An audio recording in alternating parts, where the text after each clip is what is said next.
Hi there, this is Ken Monyoncho, your host for the Money Matters podcast. Today, I will be delving into a bit about my story and how I got here. Stay tuned.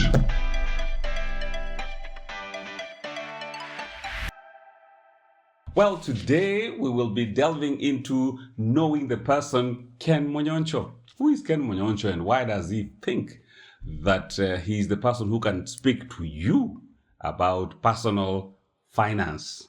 Well, let me begin my story. That when I began my first job in 1986, that's when I got my first appointment. And in my first appointment, I was earning 3,000 shillings, 3,400 shillings. You can imagine what that is. That's back in 1986, 3,200 shillings. I was able to get my basic pay, 2,800, and house allowance was 400 shillings. 86. Come to 89, of course, I got married in 1989. And in my wife, when she came on board, she, of course, her first job, she had just moved into a sales job where she was earning definitely better off, or slightly better than myself. And so when we began into this relationship, I mean, for me, I had gotten a job, and that's what everybody's desire was, to have a job and to work. I just graduated from university with a bachelor's degree in statistics, and just that, get a job, got married, and it looks like I was on autopilot, what everybody else has in terms of autopilot. And autopilot is what? Finish school, finish school, get a job, get married, get children, take care of the children, make sure they grow well, and so forth and so forth and so forth. Autopilot. And therefore, the issue of really going out of your way and doing something very unique, very different, it wasn't too much. I mean, there was really nothing much to drive in terms of the process. So I'm there, I've been employed for about now 16 years, between 86 and around 2002. I have done work, I've been employed for 16 years, and I was just still wondering, life is just like this. I didn't think anything more exciting about life apart from this. So one time, my wife, of course, she was very supportive and she really wanted me to move forward. So one time I've gone out of the country on a trip.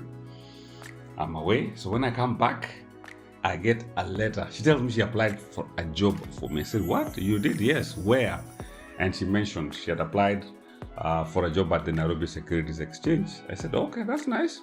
They actually called me for the interview. I attended the interview and I passed the interview. And they offered me a job. This job was paying me an additional about 23,000 more. By this time, 16 years down the line, I was earning about 40,000 Kenya shillings.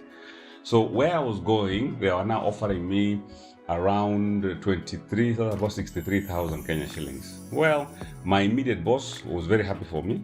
By the way, if you're in government and you've worked for 16 years and the private sector thinks you have something to give them, you must be good. You must be very good. And where I was going, imagine they even organized a party for me to receive me. My immediate boss agreed to a party to hand me over to the new boss where I was going to work for at that time. Anyway, so I moved into the Nairobi Securities Exchange. And before that, there's something I've just remembered.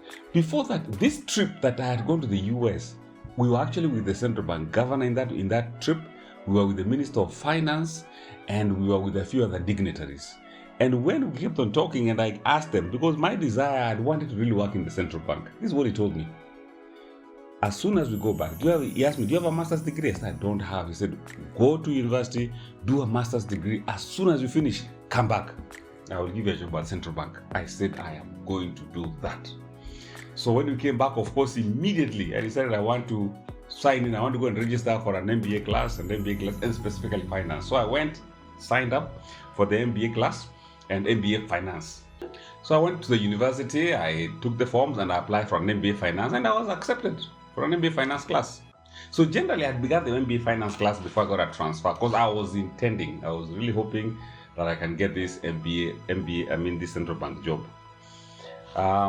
In between, I was called for this job at NSC, Nairobi Securities Exchange, where I went and began the assignment there as part of the assistant manager there, dealing with research, this research issues and so forth and so forth. During this period, working in the stock market, I asked myself, because I saw people making money. In fact, what hit me so hard is that one of those days, when the share for Kenya Power and Lighting was around 11 shillings, somebody came and bought 1 million shares. And how much money is that? Yes, 11 million shillings. So 1 week later, Kenya Power and Lighting share was 18 shillings. I said, no, this is not possible. So my colleagues, we just saw when the share moved to 18, whoever had bought for 11 came and sold it at 18. Clean, 7 million clean. I said, what? You mean this is what happens in this market? So I started reading many books such as Robert Kiyosaki's Rich Dad Poor Dad, books such as the Cash Flow Quadrant, books such as Acres of Diamond, any book that I could find that was talking about personal finance. And what made it more real was the fact that I was working in an institution that is actually making money, stocks, buying and selling of shares. That is where it hit me that, you know what, people can actually make money. And I then remember that there are some shares which Dad had bought for us long time ago. They're called Barclays Bank shares and Standard Bank shares. I'd actually sold them off and got some money to be able to help my aunt start her business. Now here I was face to face on how money is made. So you can imagine, we started now investing. I started buying and selling shares. I started understanding how bond markets work. That is the time it dawned on me that actually you can make money beyond sitting in an office waiting for employment. I know some of you have read books saying employment can never make you rich. It's true. Employment will never make you rich unless you're making money outside your employment. If you're in business, probably you can do a bit better because you have an option to multi-skill and use your skill to do many different things. But if you're employment alone will never make you wealthy, will never make you rich. You need to find a way ensuring money makes money for you. So that is the beginning of my journey. But the beginning of my journey was never really about money, but it was about speaking. How do I be able to motivate people through personal, professional speaking? So how I got access the issue of money was because I was in an environment which I seemed to like, which I thought made a lot of sense, and therefore I began calling my brothers, my sisters. I was having meetings once a week on evenings, just telling them how they can make money, how they can use bonds, how they can invest in stocks. That's when it began, somewhere in 2003, 2004. So after having that kind of knowledge, this is what I decided. I asked myself, it's not about me being rich, but it was about me sharing knowledge. I discovered so much knowledge that's available, and so that's when I started having what we call these engagements on a weekly basis. So I would advertise in the newspaper. Anybody who would come, I would take them through the process, how they can invest, how they can make money, because I was where money is generally made. Therefore, it is because of that I was busy looking for now a coach to help me how to do what we call motivational speaking. Okay? That's when I started thinking about motivational speaking. How do I make money by being a motivational speaker? That had actually earlier started off. It's not until much later, around 2004, when I met a certain gentleman who actually taught us how we can be able to make money through what you call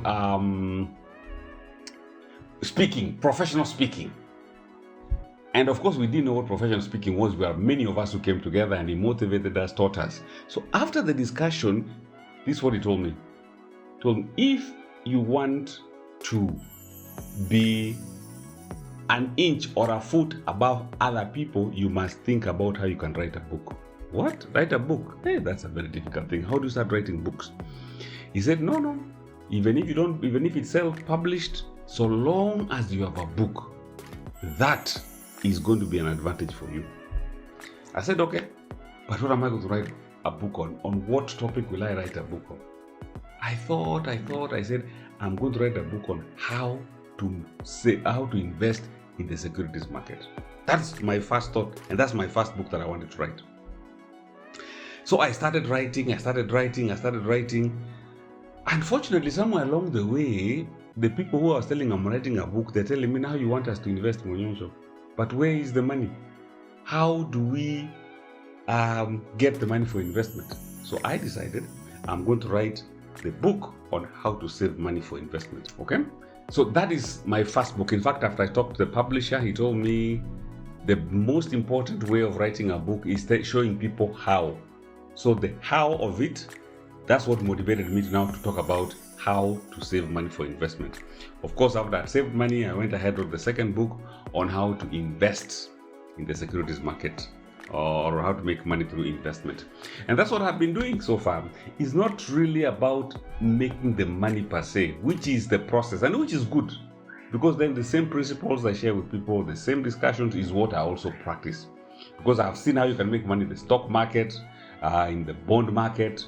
We've seen making money through treasury bills, through investing in what we call as unit trusts, in real estate. All these are avenues in which you can be able to make money. So that was really my journey of how to the issue of personal finance, making money, talking to people. So since then, I've been everywhere. I've been to studios, I've been to many meetings, I've talked to many retirement clubs who are talking about money. Why? Because I came face to face with the stock market, which initially I thought was a preserve for a few people. But because of that opportunity, my eyes opened.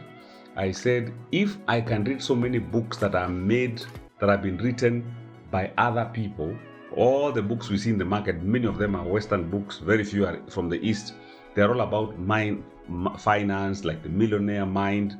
All those are written from the Western mindset. I said I must write a book that gives me a Kenyan mindset, Kenyan language, that all of us, yourself, myself, can read simple books within 1 or 2 hours. You can read complete, and you're able to understand something about investment and something on how to make money. So that basically is my journey. I began then from there, of course, investing the little money I have. My wife is more of a saver. She saves. Then she buys. Now, of course, depending on the kind of how you've been brought up, you can say, now, where's the money to save? Well, it's an agreement you can make, you and your family, that you save your money. The little you have, let's see how we can spend it in terms of expenses. And of course, family expenses are important to be able to plan. So that's the journey. That's where I started. Where am I now? Well, I'm not badly off. All right. As a family, we're not badly off. At least we have a few assets in our name, a few financial instruments. We are both getting close to retirement, if not retirement already, but we're not retiring from working or investing, but we're retiring to do what we would like to do into the future. But that's not, energy is still there, and we'll continue investing. Making money for you is more powerful than you making all the money yourself. How long will you be making money for yourself for the rest of your life? But if from the money you're earning, you can say a portion of this, I will make it work for me. That is the money that will be waiting for you on the other side of life. Well, that's it. That's about me. So if you want to find out more about personal finance, investment, you want to find out about personal financial goals, how to save money, where to save money, places with the highest interest, follow me on YouTube, Instagram, Spotify, or Apple Podcasts. Thank you. Until next time, bye for now.